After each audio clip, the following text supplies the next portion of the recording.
ഇന്നലത്തെ ക്ലാരിറ്റി ഇല്ലായ്മയാണ് എന്റെ ക്ലാരിറ്റി എന്ന സൂപ്പർ ഹിറ്റ് നാടകത്തിന് ശേഷം രാവിലെ ഗബ്രിയുടെ പോയി പണി നോക്കടി ഏകാംഗ നാടകം അരങ്ങേറിയിരുന്നു. സൂപ്പർ ഹിറ്റ് ഒന്നും ആയില്ല, ആവറേജ് ഹിറ്റിൽ ഒതുങ്ങി.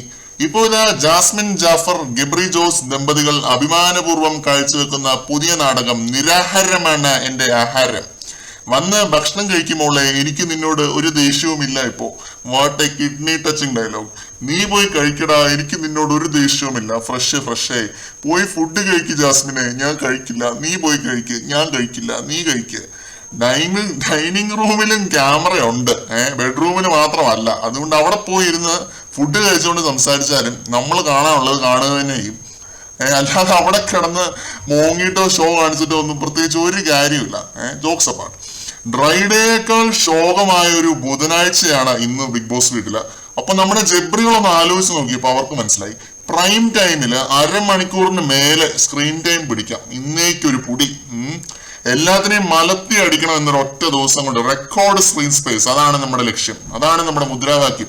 അതിന്റെ ഭാഗമായിട്ട് രണ്ടും കൂടി ഇറക്കി ഒരു കിഡ്നി ടച്ചിങ് കണ്ണീർ നാടകമാണ് ഇപ്പൊ ലൈവിൽ അരങ്ങേറിയത്. കരഞ്ഞു പോകും കേട്ടോ, കരഞ്ഞു. അമ്മാതിരി പെർഫോമൻസ് ആയിരുന്നു രണ്ടുപേരും. ജാസ്മിൻ വളരെ മികച്ചൊരു നാച്ചുറൽ ആക്ടറാണ്. ഗ്ലിസറിൻ ഇല്ലാതെ കണ്ണീര് വരുത്താൻ അറിയാം, അതാണ് ഹൈലൈറ്റ്. ബിഗ് ബോസ് ഇങ്ങനെ സൂം ചെയ്ത് കാണിക്കുന്നുണ്ട് കണ്ണീര് വരുന്നുണ്ടോന്നൊക്കെ കാണിക്കാനായിട്ട്. അപ്പൊ കണ്ണീരിങ്ങനെ പൊടിയുവാണ് അങ്ങോട്ട്. അയ്യോ എടാ എനിക്കൊരു കുഴപ്പവുമില്ല എന്നൊക്കെ ഇങ്ങനെ പോസിറ്റ് പറയുന്നത് കേൾക്കണം. അയ്യോ കരഞ്ഞു പോകും ശരിക്കും. പിന്നെ എന്താണ്, അതാണ് ജാസ്മിന്റെ മെയിൻ ഡയലോഗ്. അതൊരു 4-5 തവണ ഇപ്പൊ പറഞ്ഞു. ഡയറക്ടർമാർ ആരെങ്കിലും ഇന്നത്തെ ലൈവ് കാണുന്നുണ്ടെങ്കിൽ ജാസ്മിന് ഒരു ലീഡ് റോൾ കൊടുക്കണം കേട്ടോ. അതിനുവേണ്ടിയാണ് ജാസ്മിൻ ഇങ്ങനെ തകർത്ത് അഭിനയിക്കുന്നത്. പിന്നെ ഗബ്രി പിന്നെ മെത്തേഡ് ആക്ടർ. ആദ്യത്തെ പടം തന്നെ പൊട്ടിച്ച മെത്തേഡ് ആക്ടർ. ഡയലോഗ് പറയുമ്പോൾ സൗണ്ട് ഇടറുന്നതൊക്കെ ഇജാതി പെർഫോമൻസ്. എന്തായാലും ഉറങ്ങിക്കിടന്ന ലൈവിനെ ഒന്നുകൂടെ താരാട്ടുപാട്ട് പാടി ഉറക്കാൻ ഈ രണ്ടെണ്ണത്തിന്റെയും പട്ടിഷോ കൊണ്ട് സാധിച്ചു.